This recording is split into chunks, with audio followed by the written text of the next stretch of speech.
how I moved to goal shooter is grade 6.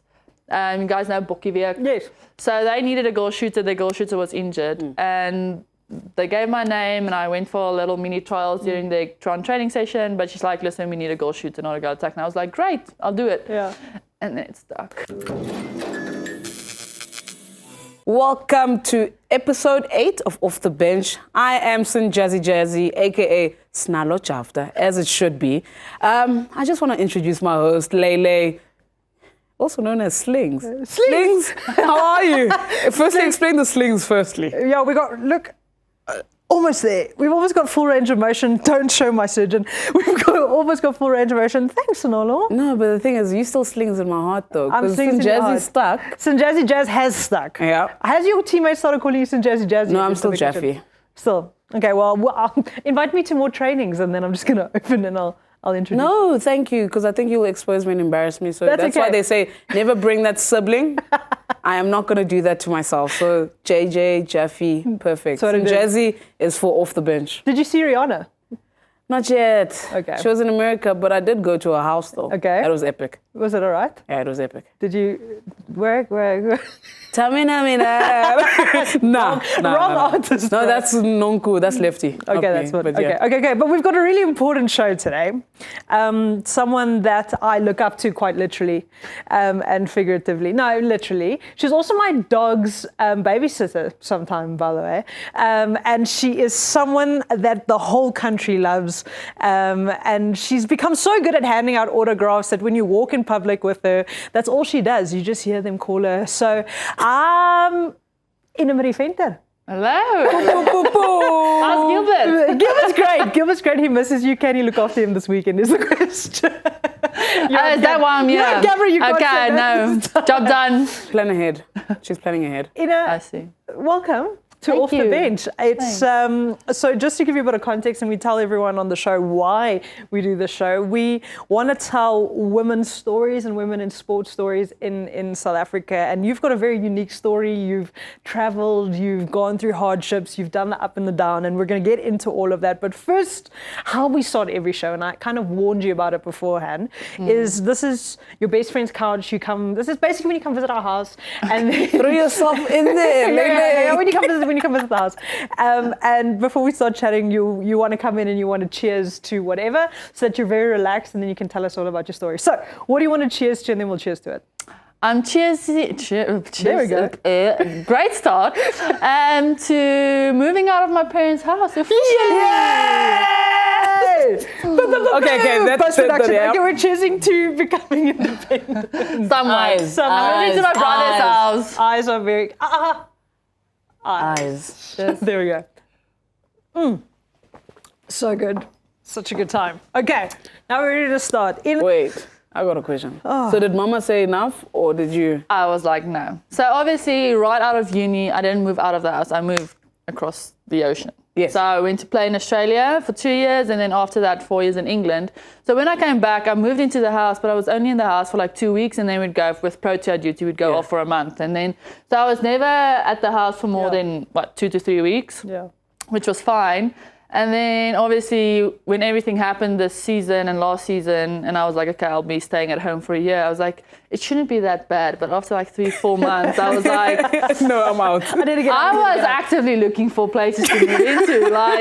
And then out of tragedy came a big victory. So I moved into my brother's apartment. So now I'm living with my bro. Nice. Okay. Nice. Victory. You touched on the moving overseas and all of those things, but I want to take it all the way back. I want to take it to baby Ine, the love of netball. Where did it come from? How did you cultivate it to be able to be the superstar that has to hand out autographs now? So my mom used to, and still does, play netball. So I grew up next to Tuks netball courts when she was playing for that time.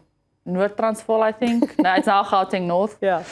So I basically grew up. So when I went to grade 1, I already knew what I wanted to do, and I just couldn't wait for netball to start. And it just hasn't stopped since then. Were you always the tallest in the team? I can't remember in primary school. No, I think she just went while everyone just got... Like I was always a bit taller, but it wasn't like massive. Yeah. And I think I got my massive growth spurt when I was grade 5. Oh, heck, grade 5. So then I just went, And did you always, I mean, you play shooter now and you kind of go between goal attack and shooter. Were you always a shooter? I started out as goal attack. Okay. And I was so angry when they moved me to goal shooter because I wanted to run. I wanted to do playmaking. I wanted to... And then because I was tall, they were like, so how I moved to goal shooter is grade 6. You guys know Bokkiewijk? Yes. So they needed a goal shooter. Their goal shooter was injured. And they gave my name and I went for a little mini trials during the training session. But she's like, listen, we need a goal shooter, not a goal attack. And I was like, great, I'll do it. Yeah. And then it stuck. And then it stuck. No, but how about this? It stuck World Cups. Yeah. Playing abroad. And then they throw you on goal attack during a Commonwealth Games. And you're like, I'm 25. I haven't played goal attack since I was 12. The game has changed. This is not the same anymore. I remember we were playing Northern Ireland at the 2018 Commonwealth Games and she put me on goal attack, and for every minute I was looking at the clock hoping it would be like almost 15 minutes. I was like I was getting dizzy from and it was 7 minutes in. I was like, no, it was rough. So someone get me out of here. Yes. It's giving call something, coach. That time you couldn't just call time. So it was like you had to call time for either injury or whatever. And Norma would have killed me if I was like, call time because I'm tired. She was. Yeah. Yeah. I think you would have been on the bench for a while. Whoa. Now she's off the bench. But how scary is Norms? Because she looks like a grandma. She's very kind of like story. But is she terrifying? In the beginning, like, she's very intimidating. Like, she knows what she wants, but as soon as you get to know her, like, she's so chilled off court. When it's time to focus and netball time, you know where you stand. But off court, I mean, we have photos of her dancing on Shake It Off and like, so we've had good times off court, but you know when it's business, it's business. So, who's scarier, Jenny or Norma? Jenny. Norma. Norma. I've known Jenny since I was 19. Yeah, No, guys, that's true. I've watched Varsity Cup netball before and I saw Jenny her, looks like, scary. Damn. She looks like someone that doesn't take anything. But let's go to varsity because you had a really good childhood and that's where your love for it, but your real kind of breakthrough and stardom came in when you went to Tuks. You were part of a very successful Tuks team. You were part of a very successful Jaguars team. Talk us through that Tuks and that winning the first varsity cup moments and all of those. So starting off at Tuks, I didn't play at all. So first year I played Gauteng, so for Tshwane, and under 19s, and I played Gauteng under 19s at SAs. Yeah. And at the end of the year, I went to Region 5 games, and that was all I played in under 19. Same for under 20. I played seniors, I played Gauteng, and I did baby Proteas. Only trials for baby Proteas. And then I was like, okay, what's happening? Because I wanted to become a vet. That was my one dream as well. That's why you look after Gilbert. That's why I look after Gilbert. And then in my third year, I was like, after this year, I need to choose. If netball's not going to happen, I need to get my marks up to get into vet. And then I played 11 tournaments in my third year. It was rough. You know, like about to be studying, about to like go into varsity, into Tshwane, into Gauteng, into Brutal Fruit. That time, Telkom Netball League was Brutal Fruit. What was after that? I think it was USA, seniors, under 21, test series against Cardiff. The list goes on. I think it was under 21 qualifiers as well for the Youth World Cup. We only qualified. I wasn't able to go to the youth. I was too old then. You helped them qualify, couldn't go. I only qualified and then I was done. I played Varsity Cup. I played President's 12, which is like the Protea B team. And there's one thing I'm probably missing, but... So in that 2 years of you just sitting out, and obviously, like, I will say Tuks was very dominant in that phase. Was a coach talking to you during that phase to say, just wait out your turn? Or was it just like... Did you receive a phone how call? on earth do I get there? Yeah. So obviously when I came into Tuks, we had Lenise Potgieter, Melissa Meiberg, Lindy Lombard, like you had all those Proteas that's already in the place. So I knew it was not going to be easy. I had to like grind it out and maybe wait it out a bit. But then all of them eventually graduated, and the Proteas were gone a lot in my third year. Okay. So that gave me a shot to actually start playing for Tuks 1 and the opportunities to Australia. And that was under Jenny, right? Yes. And then you guys ended up winning that first Varsity Cup. You were part of that team. 2017. That team that won that one. Yeah. I always like to ask this, like in those clutch times, say that last, they say the championship quarter is quarter 3, but that last quarter, what were you saying to yourself to try and just get through that last little bit? Oh my word.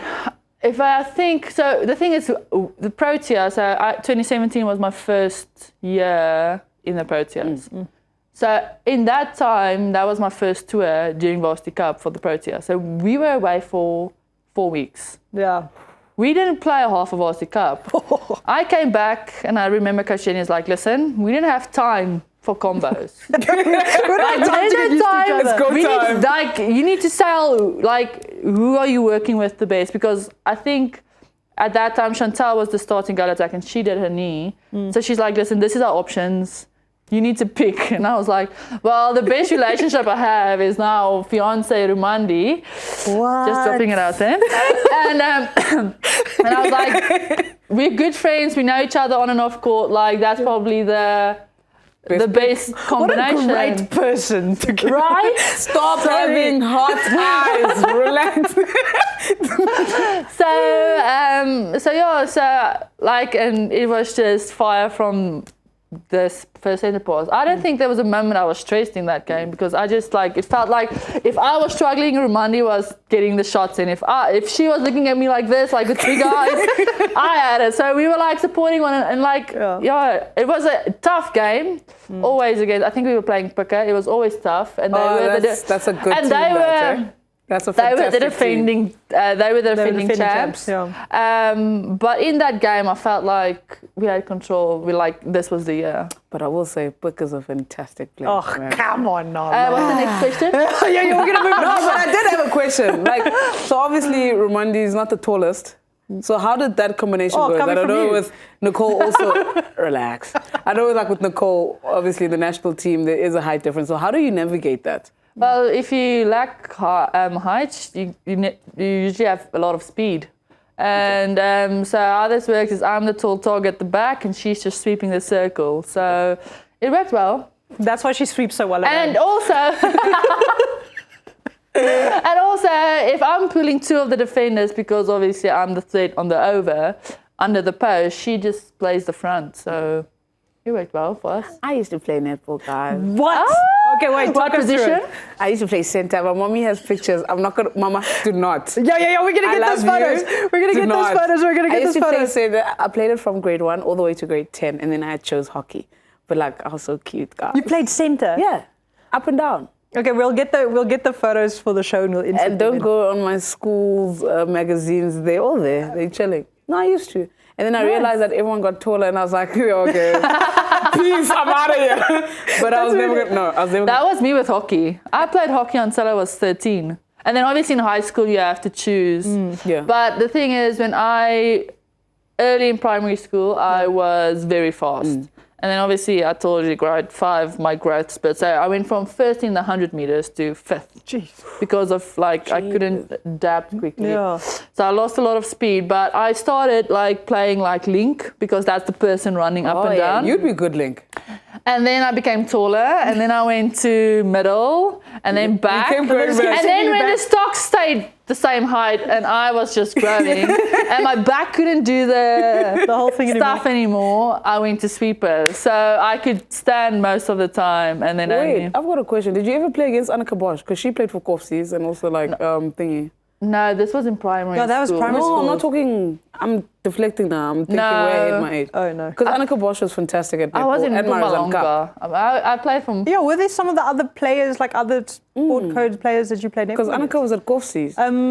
Didn't Eloise Webb play Brutal Fit? Yes. NMMU? And she played for NMMU. Yeah. Yes. Yeah. There's a lot of netball players in rugby at this moment. I mean, Mara was there. Rumandi is there. Would you ever consider going there? No.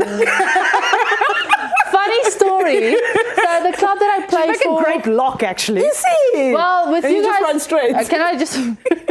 So I don't even need somebody to lift me because everybody's so short. I'll just jump on my own. But funny thing is, so when I was obviously in England, my club was associated with Saracens Rugby Club. And one of the women's coaches, like literally for 2 years in a row, is like, listen, aren't you like tempted to just come over to Saracens? That would be so crazy. I was like, no. Imagine these little spaghetti arms being tackled. I'd lose a shoulder in the first game. It's okay, we'll just deflect and get the ball away from you. No. But take us to the overseas journey, because then you played Proteas, you went down to Australia. Who'd you play for? How long did you play there? So 2019, I played for Melbourne Vixens, and 2020, which was the COVID year, I played for Queensland Firebirds. And then How was that experience? it was enlightening. The way they are just so professional, like the way they handle the players, the way you are treated. You don't have to worry about anything. You're taken care of in terms of salary-wise, but also off court. They make sure you have stuff to do, especially when you're studying. They help you with that.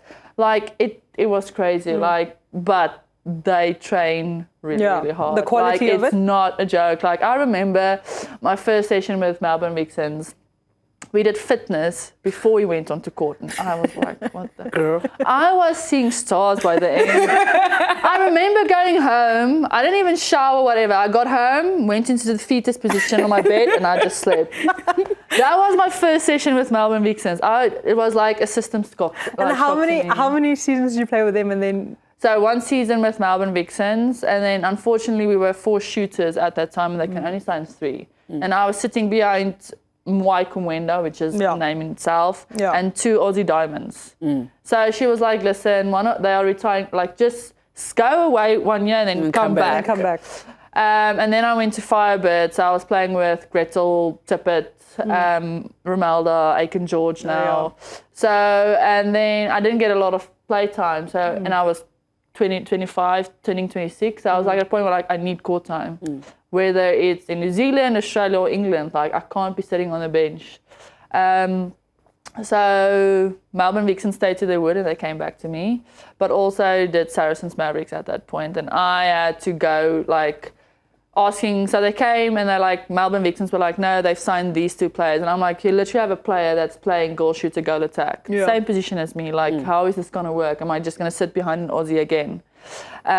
So in that decision, I was like, listen, I need court time, and I knew signing with Saracens Mavericks, I will be a starting shooter.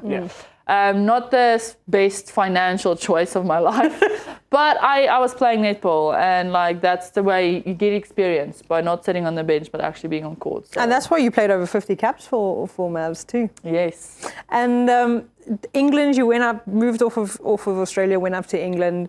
What was the learning experience? Was there such a stark contrast and change between the game style, game play that they play in Australia versus what they do up in England?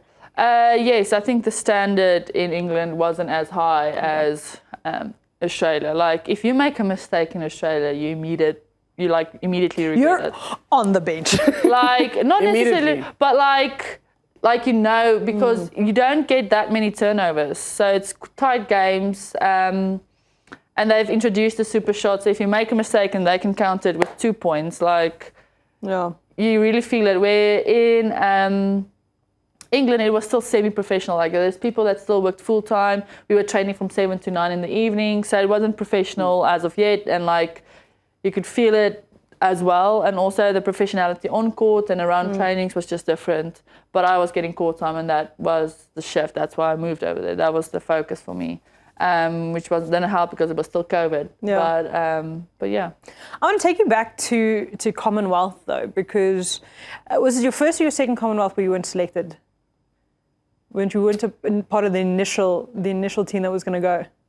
I was always part of that, but I didn't start. You weren't starting. And then an injury came, then Lochner got injured, if I'm not mistaken. Yeah, so what happened was I did my first tour. Was it Birmingham now? No, that was Gold Coast. That was Gold Coast, the one before. So we did trials in 2017 for that quad series, and I benched 8 games. For that whole tour, I didn't play 1 second. Then we had to trial in January for the quad series in January, but also the Commonwealth Games because she wanted to keep the team the same to obviously work on momentum. And then was selected in the 12. Yeah. So I think the shooters was me, Marijke Holtzhausen, Lenice, and Danelle. And then Lenice got injured in New Zealand, but the club where she was playing came with an injury and they sent her back. So they brought in Renska. And then Danelle injured her ankle and they had to bring in somebody that's able to not wait for a visa. So they got in Ziggy. Yes. So I was initially part of the 12 that would have been there. And then the first game came and I started on the bench. And I was initially of the 12. So the people that replaced started ahead of me. Yeah. So yeah, and we were playing Jamaica, but yeah, I got my debut in the second quarter. So, and we always talk about it as athletes, you know, the highs and lows of sport, and injuries come in, and you know, you get the disappointment of starting on the bench. How have you had to overcome all of those? Because we'll talk about now why you're back home and all of those things. But I just want to mid height of your career, you know, how do you pick yourself up to be able to want to keep going, knowing you're sitting at a 25, 26, 27-year-old, you know, time is running out, but you still want to be able to play because you still feel you've got so much to give? Yeah, I think my first big, kickback was 2019. So it was the first year in Vixens. I was pumped. I was playing in Australia. I'd gained a lot of experience. And then go to the World Cup, just to get an injury after 3 days. That was sent me back home. So 9 days before our first game, I was sent back to Australia. So they gave me the option I can go back home for a week or I go to Australia. And I was like, no, I want to start rehab immediately. Like, I want to still play the season out. And so that was the first one. But I think what kept me going is like, I just wanted to still play. Like, I don't want to have that happen to me again. For it just to happen 3 years later, same injury, different leg. I was like at the height of my performance. Like we played Vitality Nations Cup in England. I was shooting great. I was playing great. Like I had so much confidence going into the Vitality Nations League or series, the Vitality Netball League in England. I had so much confidence and I literally got the same injury on the other leg. Just out of nowhere, snap. So, and in your head, I don't know, I think it's just, I'm so used to just keep going. Especially if you've done rehab before, you know what it is, you know what to expect. So it's just one foot in front of the other, take it day by day. But I think the one thing that obviously also keeps me going, especially when you get older, you have your goals and stuff just needs to refocus a bit. But for me, it was, I have this picture of my mind, what I can do as a player. And I've seen glimpses of it. But obviously with a lot of injuries, you never build that consistency on court. And I want to reach that potential that I know I have. And I think that is the one thing that has kept me going as well, among others. And then like you mentioned earlier about just sitting out the whole tournament. Obviously you're young, you're hungry, you feel like I should at least get one. How was that mentality for you? Because I remember during the World Cup in New Zealand, I also went there. I played 0 games. And I remember just carrying drinks the whole time. And I was like, is it really worth it? Yeah. And I remember speaking to the coach, and the coach kept saying to me, it'll come. It'll come. But then you look again, it's like, it's 3 years now, coach. And like, I think for me, I waited 2 years until I got the nod. And I think in that 2 years, you lose yourself, you find yourself, you lose yourself again. Did you ever go through those same things? Because I was a mess. So that obviously happened to me in my first tour. So, like I said, Norma is straightforward. She has so much respect for a player.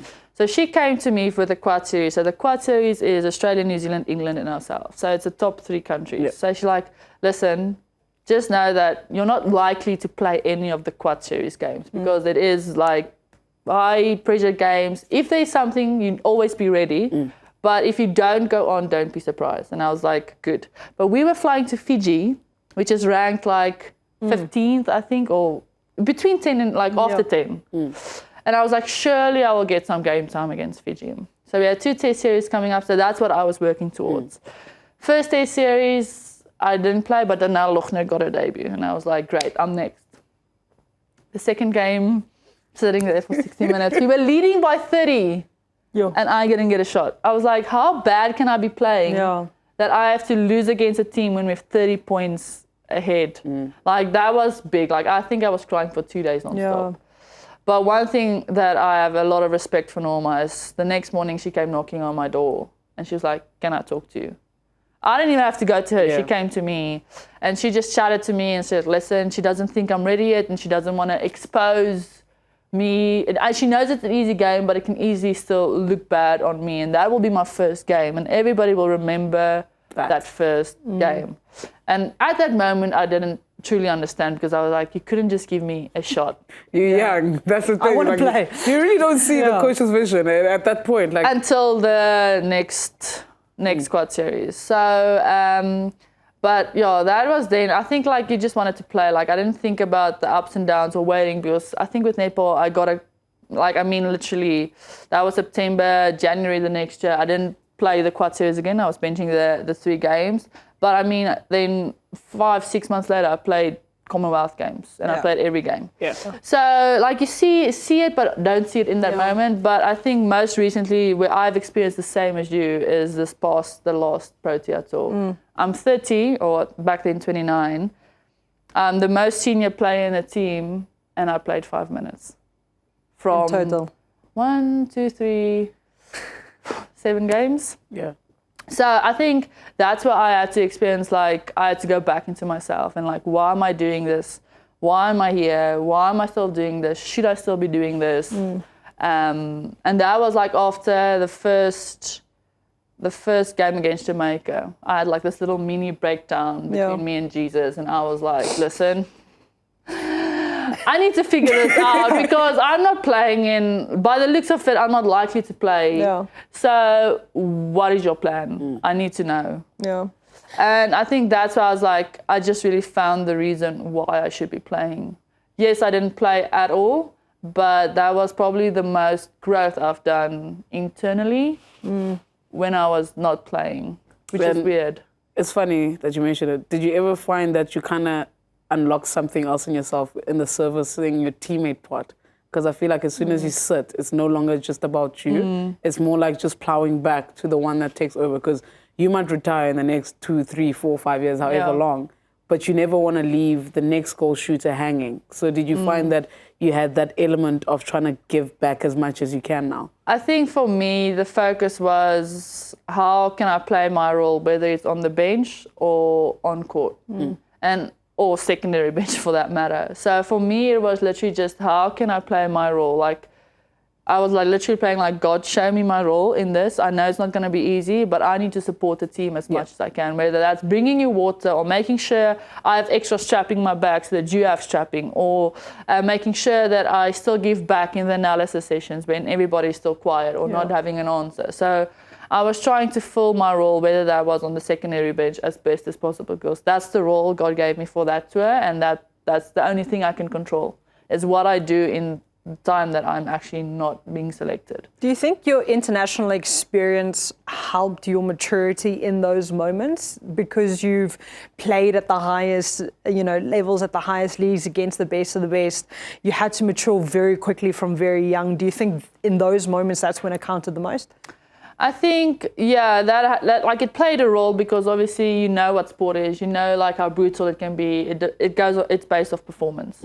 And if the youngsters are performing, the best you can do is support them. But for me, I think the biggest thing that carried me through that was my relationship with God and my Christianity. Like if it wasn't for that, I think I would have reacted way worse. So I think that was one of the biggest things. I literally every morning I just went on the balcony in Jamaica and I was like, Lord, we need to sort this out. I need to rewire my brain. I need to figure out why my why is, because at this moment it's not working for me. So 2023 Netball World Cup, we spoke about it off air, your first match, you won player of the match, you had an incredible game, and then it kind of trickled away. It's a host, we hosted the Netball World Cup, it's our home country, but you're not being able to give as much as you would probably want to give. What was that World Cup experience for you? Because everyone thinks it's a positive experience to you at home, you know, family was there, but at the same time, not being able to contribute in the same way, I would think is probably hurts more and makes it hurt more. Yeah, like you said, like I started off starting the first game, shooting 98%, player of the match, like it felt great, especially after missing the previous World Cup due to injury. And then slowly but surely, the pressure started chipping away. I'm a thinker, I'm a logic, I like problem solving, so you end up overthinking. And I was like, this is the moment. Like I got new shoes, wrote on them, it's day one or one day, you have to choose. And I was like, this is my day one, like I'm starting today. And it just chipped away and I couldn't figure out like I'm getting the ball easy, like it's not like I'm struggling to get ball in the circle. I just couldn't shoot at all, like under the post, I would miss silly shots, like 3 in a row.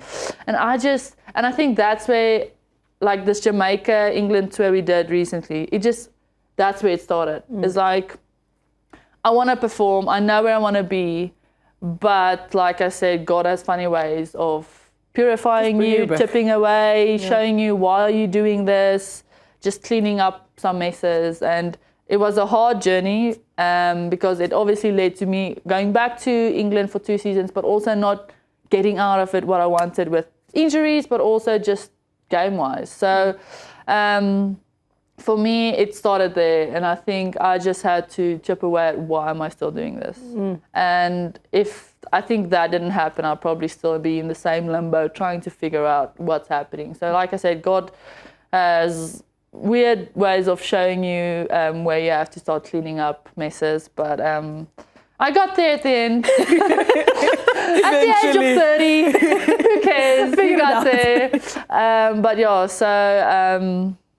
yeah, so it's weird. Like you can have such an high, but at the same, literally the next day, it can just drop to nothing. And you say at the age of 30, hi, me too. But like I always find it like you literally in this moment, you've gone through the struggles. You kind of like have all this experience, but playing netball or being an athlete is literally just one chapter of your life. Correct. And now it's kind of like setting you up for the next chapter. So now when you're probably mentoring kids and they're going through the same thing, you're going to look at them like, you got so much to learn. And like now they've got that support. And also like you can always pull them back when it's time. Yeah. And I think God put you in that situation to kind of build you up for the next chapter in your life. I think that's my observation. What is that next chapter? Have you thought about it? At this moment, netball is still my main focus. You're playing TNL at the moment. Yes, I am. Girl. Yes. You come back. You come back. We've gotten her full back. Full circle. You might finish where you started. Yeah. So the next chapter is uncertainty. So I took this year just to refocus, figure out why I'm playing netball. And God really used this time to really turn my focus to Him. He's the reason I'm playing. It's to glorify His name. And I used TNL to start implementing it. Because like I think I was so much worried about what this coach is thinking. Is this person seeing this? Am I doing this right? Like you get so out of your head that you start overthinking everything, that you're so in your head. And I just had to like strip it all away. So the next chapter is unsure. I'm taking this year to just figure things out, see what happens with the Protea, see what happens with netball. But I have a degree that's burning in an envelope that I'm burning to use. But at this moment, where God is planting me, and I'm giving Him, not Him a year, but I'm giving myself a year to figure that out. What is your degree? BC Agricultural Animal Science. One step closer. She did say she wanted to be a vet. One step closer, hey? She is yeah, one step closer. So I wanted to become a vet, but I only got in for my option B. Okay. And by the time I'm third year with netball going on, I was like, okay, let me just finish this degree and then I'll apply again. And I didn't get in, but I got into vet nursing for 1 year. Initially didn't get in, but after 2 weeks they called me like, there's a lot of gaps, do you want to come? I'm like, sure. Got in, and then after that I got my first contract, and I was like, listen, I can only play netball until I am this age. Yeah.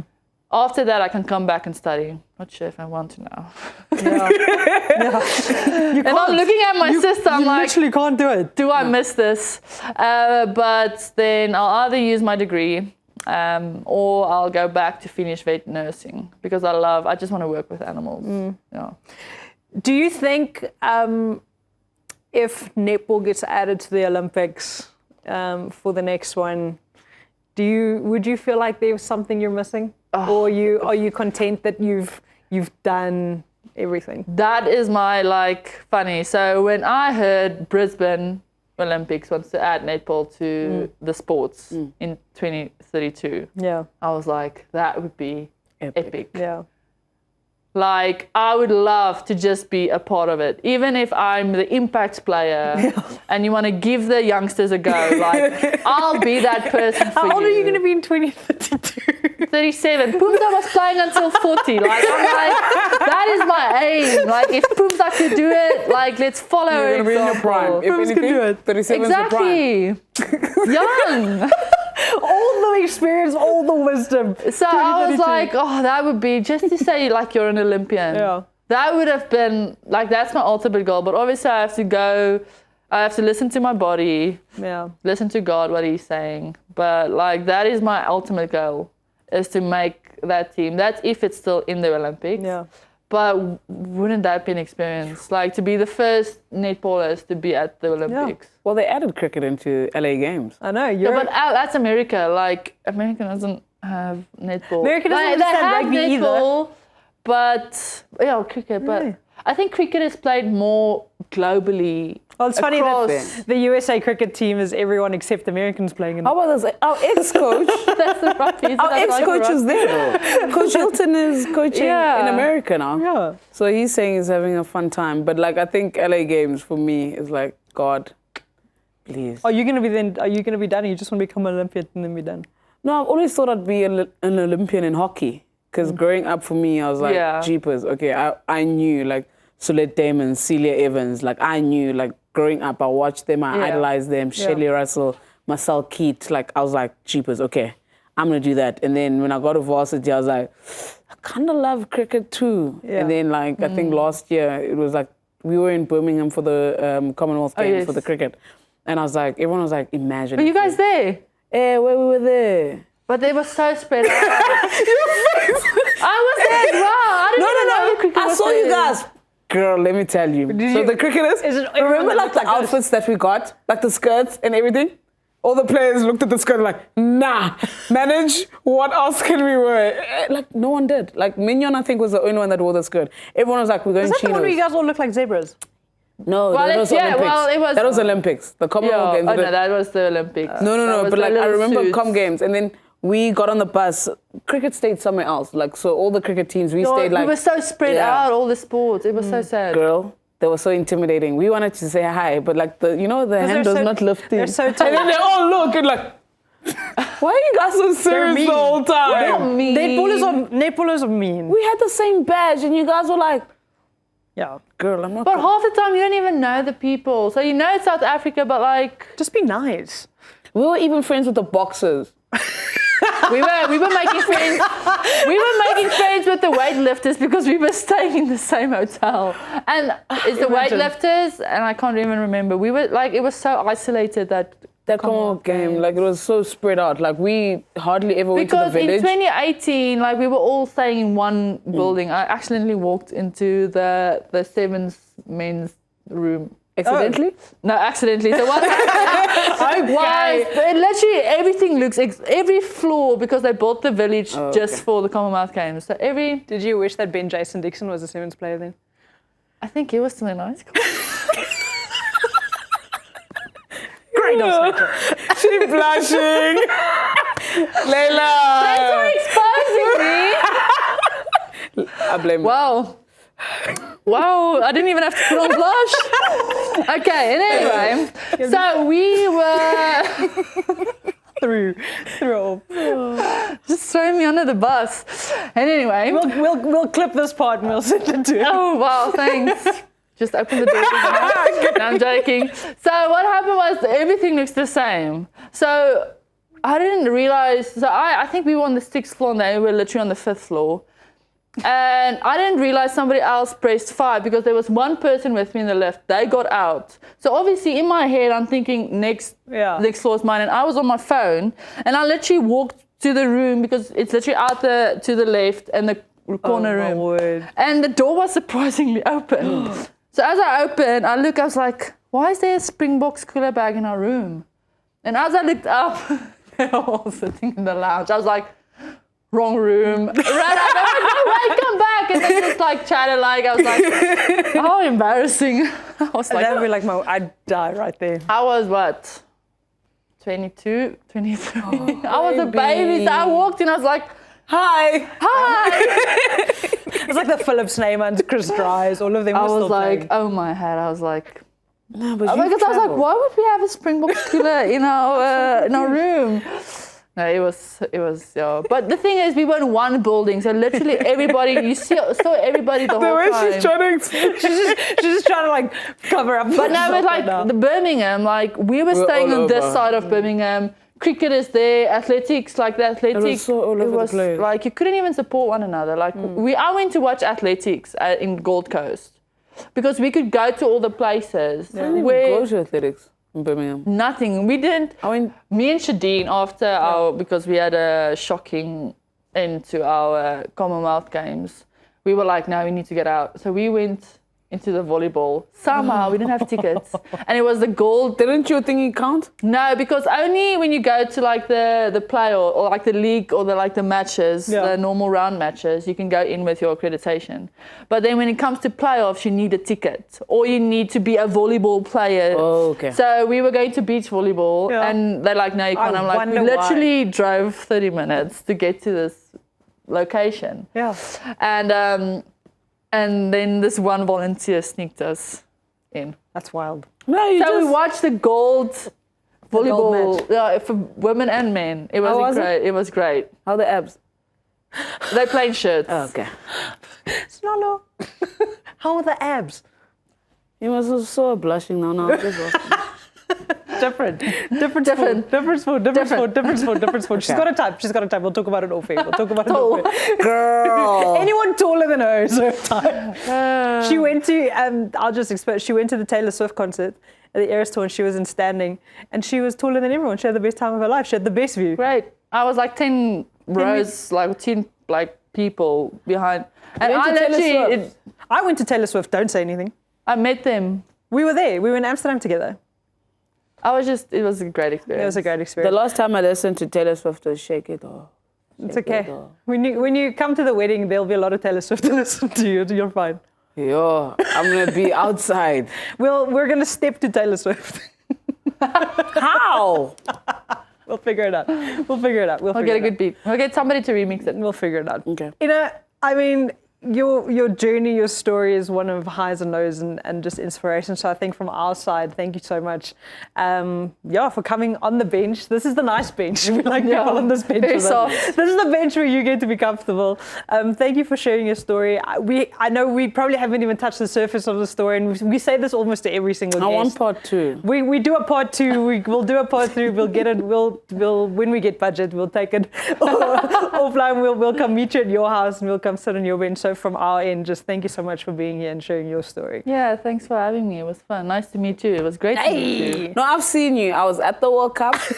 I even had my flaggies and everything, and then I saw you guys. I'm like, damn, they tall. But like, I had so much. Bro, everyone's tall compared to you. Duh. And then I went again. Like, I'm a super fan, by the way, but I'm always like hidden. And then Ayabonga Kaka and I, we like your biggest fans. And then you guys played, I think, at Emirates Park. We were there too. Really? Every time. But I don't know why they just come and like introduce. We shy. Like. No, but like if somebody knows you guys are there, like. Well, we always get the nice tickets because we call ahead of time. Yeah. But like every time they're like, do you want to wait for the girls? We're like, no, we're gonna leave. No, we're really shy. But now I know you, so we always next there. time I'll Super introduce you. Do not drag me. I'm gonna be like, bye. Oh, now you're shy. Now you're shy. It is always a great time when we have the most incredible people to come on the show. We want to tell stories. We want to be able to share and make you fall in love with the people, make you fall in love with characters, because we've got some of the best, if not the best, athletes in the entire world. If you're watching this on YouTube, again, comment down below who you guys would like to see, whose stories you would like to hear, like, subscribe, and then hopefully we can come back for season 2 so that Sinalo can do all the talking. From me, Layla, cheers, bye-bye, Jazzy Jazz, wave, and inner wave. Cheers.